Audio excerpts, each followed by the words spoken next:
Daily Fluent English.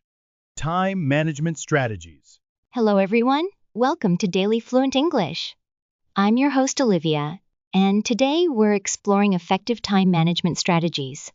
In this episode, I'll share my personal journey with managing time efficiently, introduce useful English vocabulary related to productivity, and present a conversation example to help you discuss time management confidently in English.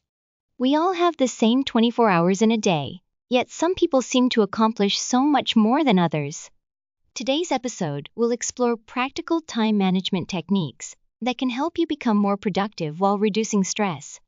These strategies have transformed my own approach to work and life, and I hope they'll be valuable for you too. Main content. My relationship with time management has evolved significantly over the years. In university, I was that student who pulled all-nighters to finish assignments at the last minute, fueled by coffee and panic. While I somehow managed to graduate with good grades, this approach left me constantly stressed and ultimately unsustainable when I entered the professional world with its multiple deadlines and competing priorities. My wake-up call came during my first year as a language teacher, when I found myself constantly overwhelmed. I was bringing work home every evening, spending weekends creating lesson plans, and still feeling perpetually behind. The breaking point came when I missed an important deadline for submitting student evaluations, because it had gotten lost in my chaotic to-do list. That embarrassing moment forced me to acknowledge that my approach to time wasn't working. I began researching productivity systems and experimenting with different methods. The first technique that made a significant difference was time blocking, where I scheduled specific activities into my calendar, rather than working from an endless to-do list. I started by blocking out preparation periods for each class, dedicated grading time, and most importantly, breaks. Seeing my day visualized helped me understand how much I could realistically accomplish and prevented me from overcommitting. Another game-changing strategy was the Pomodoro technique, working in focused 25-minute intervals, followed by short 5-minute breaks. This approach helped me overcome procrastination by making tasks seem more manageable. I found I could convince myself to focus intensely for just 25 minutes, even on assignments I had been avoiding. Those short breaks prevented burnout and actually increased my overall productivity. Perhaps the most valuable lesson I learned was the importance of prioritization. I adopted the Eisenhower matrix, which categorizes tasks based on their urgency and importance. This framework helped me identify which tasks genuinely deserved my immediate attention versus those that could be scheduled for later, delegated or eliminated entirely. I was surprised to discover how many urgent tasks weren't actually important and were simply distracting me from more meaningful work. Digital minimalism also became an essential part of my time management strategy. I realized how much time I was losing to notification checking and mindless scrolling. By turning off non-essential notifications, scheduling specific times to check email, and using apps that limited my social media usage, I reclaimed hours of my day and improved my ability to focus deeply on tasks. The results of these changes were remarkable. Within a few months, I was leaving work on time most days. My weekends were largely free again, and the constant background anxiety about forgotten tasks had diminished. Perhaps most importantly, the quality of my work improved as I gave important tasks the focused attention they deserved, rather than rushing through everything in a perpetual state of panic. Looking back at my journey with time management, what strikes me most is how these strategies didn't just make me more productive, they fundamentally improved my quality of life. Good time management isn't about cramming more tasks into each day, it's about making intentional choices about how we spend our limited time.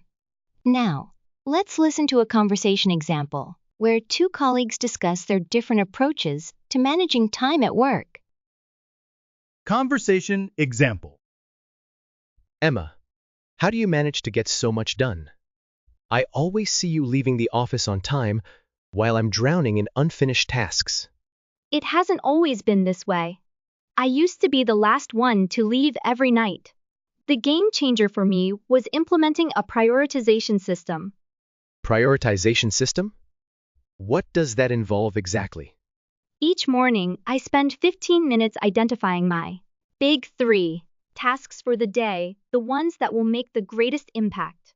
I tackle those before anything else. That makes sense. I tend to start by clearing small, easy tasks, but then the day slips away before I get to the important stuff. That's a common trap. I also use time blocking in my calendar.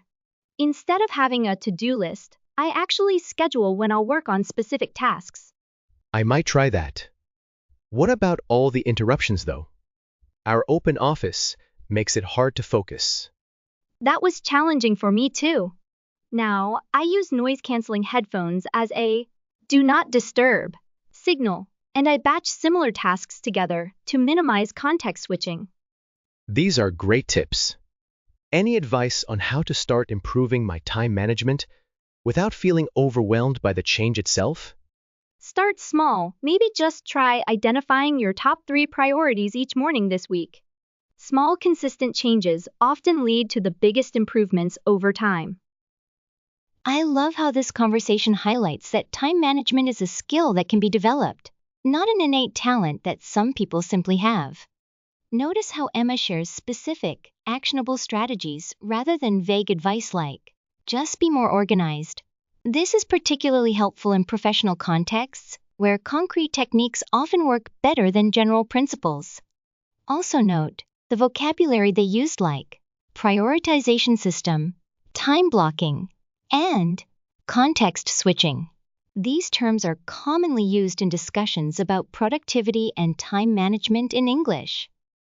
I hope today's episode has equipped you with useful vocabulary and practical strategies for managing your time more effectively.